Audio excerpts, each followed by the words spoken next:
Ay, magandang araw po ulit sa inyo, and for our second reading of the day, bago po kami umalis, ako po ay nagvi-video na para sa ating second reading of the day today. Ayan.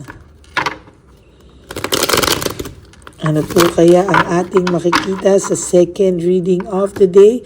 I hope na panood niyo na po yung first and second reading bago po tayo pumunta sa kahapon, bago po tayo pumunta sa first reading kanina, at bago po kayo tumalon dito sa second reading of the day. Excited po kami dahil ngayon ang One Love a Day natin, gagawin natin right at this very day, no? Magagawa na po natin ang ating One Love a Day for the street people, street elderly at mga taong kailangan, o bibigyan tayo ng mensahe kung sino po ang ating dapat tulungan. Okay? Pili na po tayo ng 10. 1, 2, 3, 4, 5, 6, 7, 8, 9, and 10. Okay. Pili na po tayo ng 10 dito.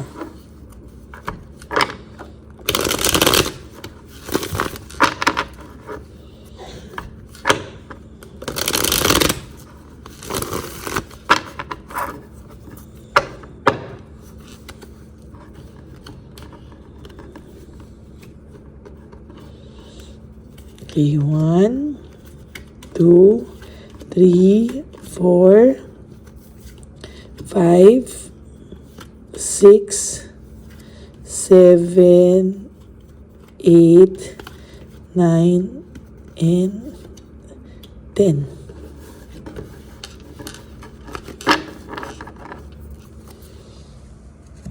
Okay.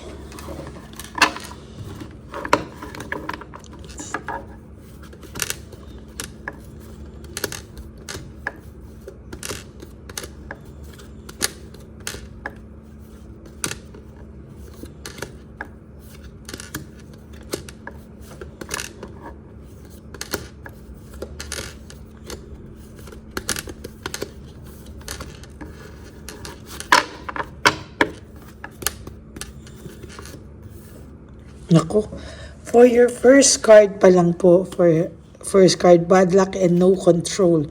Wala po siyang magiging control sa mga darating na karma sa kanyang buhay. Hindi niya po daw makokontrol ang karma na darating sa kanya. No, as a matter of fact, sa nakikita ko po dito, ay mukhang sisingilin po siya ng karma. No? Sisingilin po siya ng tadhana sa mga nagawa niya pong masasakit sa iyo. What goes around comes around. Yan ang sinasabi dito. At talaga pong karma po ang nakikita ko dito, no? Sa totoo lang po, may depression po ito right at this very moment. Gulong-gulo rin po siya sa sarili niya, no? Yan po ang isa sa nakikita kong matinding karma din niya. Yung mismong sarili na po niya ay hindi niya na po maintindihan, no? Or yung mismong sarili niya, hindi niya na po alam kung ano po yung gusto niyang maramdaman, kung ano po yung nararamdaman niya. Parang siya po mismo ay naguguluhan sa kanyang sarili, no? Kahit po yung sarili niya, hindi niya po kakampi, no? Lagi po siyang nakakaramdam ng pagkaaligaga, ng irritable, at siya po ay laging aburido sa buhay. Lagi po siyang lack of commitment sa lahat ng gagawin niya. May katamaran po siya. Wala po siyang sense of inspiration. Wala po siyang ganon sa ngayon. Wala po siyang kagana-gana sa mga buhay. May laziness akong nakikita dito. This is because naging greedy po siya and lack of commitment. Sa nakikita ko po dito, hindi po siya magiging happy talaga for the next few days, no, and few weeks, no, because of selfishness. Meron din po ako nakikita dito na jealousy and insecurity. Malamang po ikaw ay pinag-aawayan nila araw-araw sa buhay nila, ano. Sabi ko nga po, for how many days na nagre-reading ako, nakikita ko po na nagiging parte ka na po ng kanilang mundo, nagiging parte ka na po ng kanilang samahan, ano. Yan po yung nakikita ko, no. Talaga pong nandoon ka lagi at lagi ka po talagang pinag-aawayan. There's rebellion, no. May nagrebelde po kasi, no. Maybe itong person mo nagre-rebelde siya sa kabisitan niya sa anong nangyayari, bakit hindi ako makamove on, bakit siya daw po mismo ay hindi makamove on sa sitwasyon na siya mismo ang gumawa, no?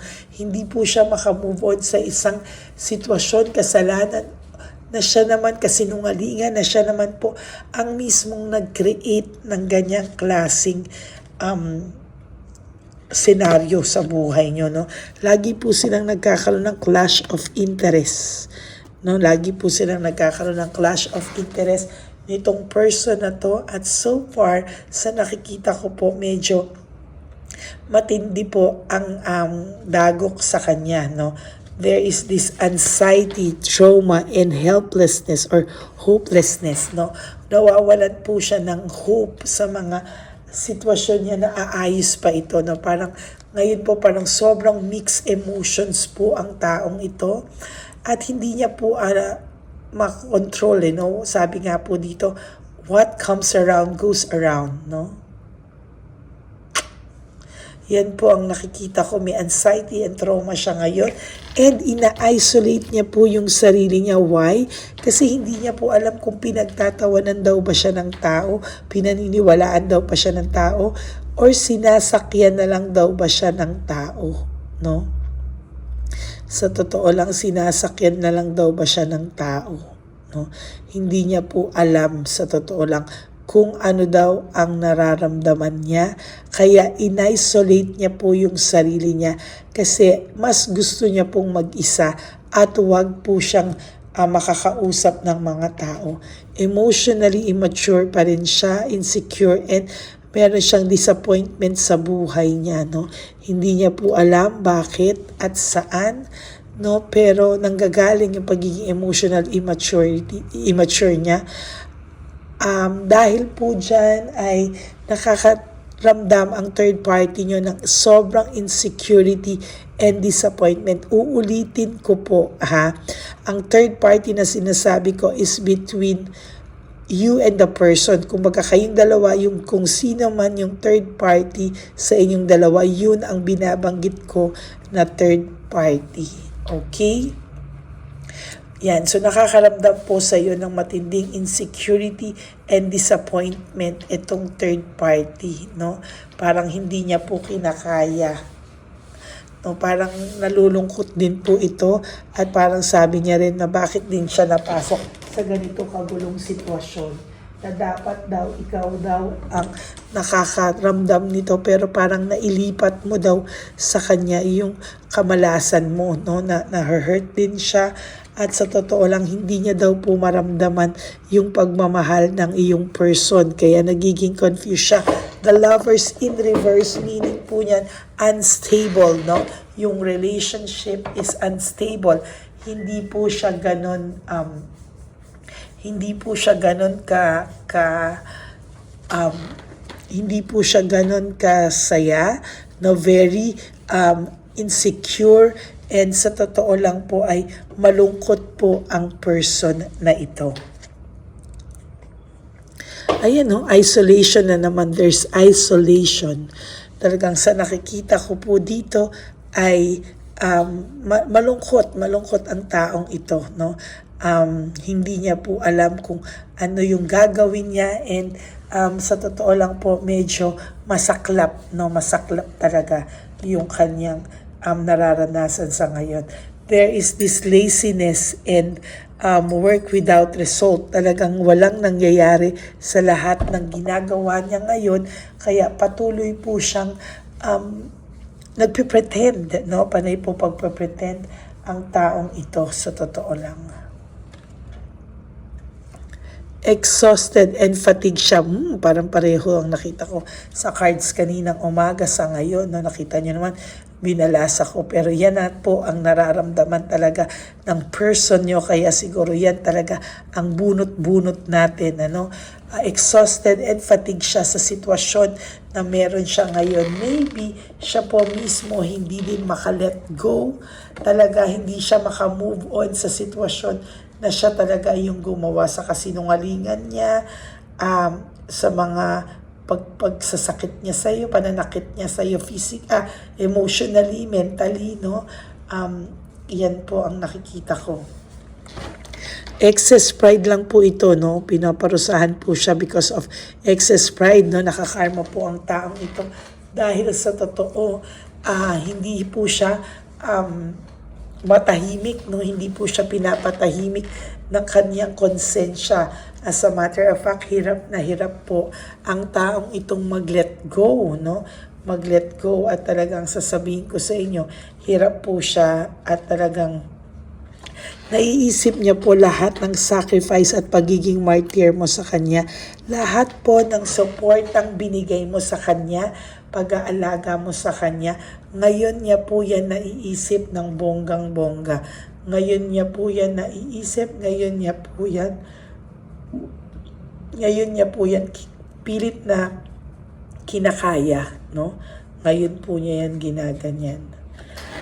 No direction and unpredictable, sa totoo lang sa nakikita ko dito, very unpredictable at talagang sa totoo lang wala pong direksyon ang samahang meron tong dalawang to, no? Pareho lang po silang magkakasakitan sa susunod na panahon. Panay po sila conflict, yung karibal nyo daw, rivalry and competition nyo, panay conflict po sila.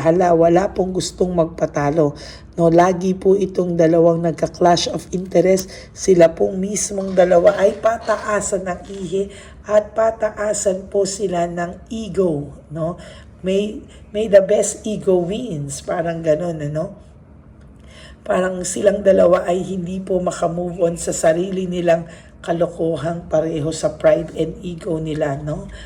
There's greediness, pareho po silang greedy, pareho po silang makasarili, no? Pareho po silang hindi tumatanggap ng pagkakamali, and so far, sobra pong yung pain na binigay niya sa iyo, parang nararamdaman niya rin ngayon kasi yung person niya ngayon is hindi din marunong magpatalo, no? Maigo din po, no? Kaya itong taong to, silang dalawa ay nagpapaikot, minamanipulate lang po nila yung isa't isa. Sila po ay nagagamitan lang, sila po ay wala na, pinapalabas po nila na sila ay masaya, sila ay full of love, full of kanyan, pero ek-ek po lahat yan, no? Ayan, broken family, shattered dreams, iniisip niya po yung pagkasira ng samahan niyo, no? Na worth it ba, no, na nasira? Pero sa ngayon, dahil nga sa hindi na siya makamove on sa mga pinagagawa niya sa iyo, pinaninindigan na lang po niya ang bagay na ito for the sake na lang na pinanindigan niya yung ego and pride niya. Yan. Yan po ang nakikita ko at yan po ang masaklap na katotohanan dito po sa ating nababasa sa inyong baraha ngayon. Araw na ito, at sana po ay makita niya, no, at ma-realize niya mismo sa sarili niya na hindi pa naman huli, pwede pa siyang magbago, no? Pero it doesn't mean na papatawarin niyo po ito agad-agad or something, no? Para po sa mga nagkamali lang, pwede niyo po silang turuan ng leksyon kapag nagpakumbaba. Pero sa paulit-ulit ng ginawa sa inyo, kalimutan niyo na po ito at piliin niyo po ang sarili niyo paulit-ulit. Kung paulit-ulit ka pong sinaktan ng taong ito, at paulit-ulit mo po siyang pinatawad, paulit-ulit mo rin pong patawarin ang sarili mo, at paulit-ulit ka rin pong tumayo at piliin ang sarili mo.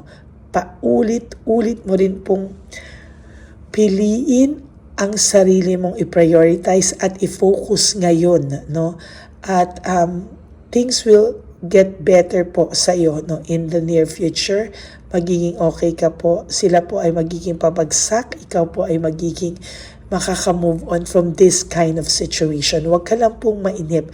Always choose yourself this time, no?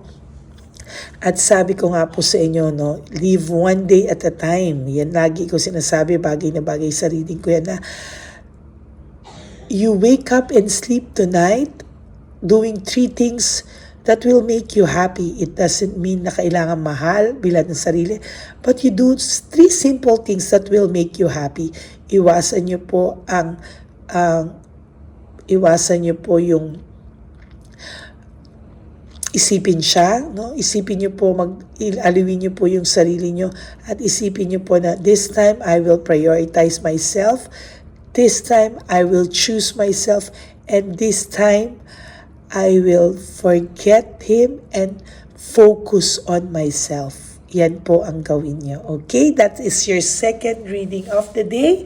For those of you po who would like to have a private reading with me, you can message me po at Ladyly Elena, that's Ladyly Elena.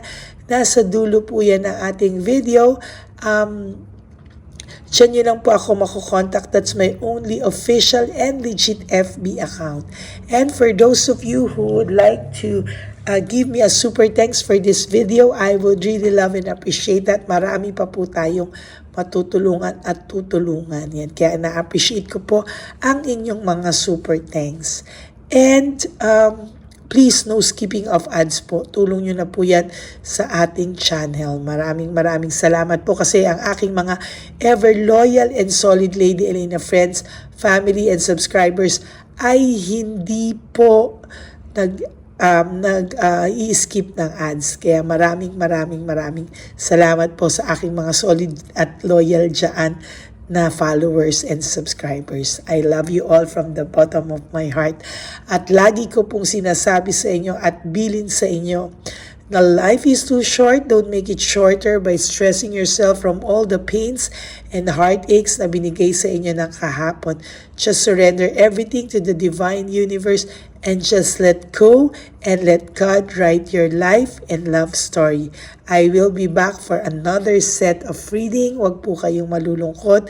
Haharapin ko lang muna po ang one love a day for our street elderly, yehey, and street people who will need our help, no? Mamaya na po yan at ipapanood ko po yan sa inyo bukas. I hope excited din po kayong mapanood. Right now, wala po akong alam sino ang mabibigyan natin, sino ang ililid sa atin na mabigyan natin, but the destiny and kung sino po yung nakadestined na mabigyan ng mga loot bags na yan ay matatanggap po nila yan mamaya, no? At sasabihin po natin na lahat yan ay pinabibigay sa kanila ni Papa Jesus at mahal na mahal po sila ng ating Panginoon. Maraming salamat po sa inyong lahat. And please pray for us that this event will be a successful one. And thank you po sa lahat sa inyo na patuloy na sumusuporta sa ating channel. Maraming salamat. And please help me reach 20,000 subscribers. Please ikalat niyo po ito sa inyong mga kakilala para naman po dumami ang ating subscribers at marami pa po tayong matulungan na mga nangangailangan ng ating tulong. Okay? God bless you all and I will all see you again on my next reading. Bye!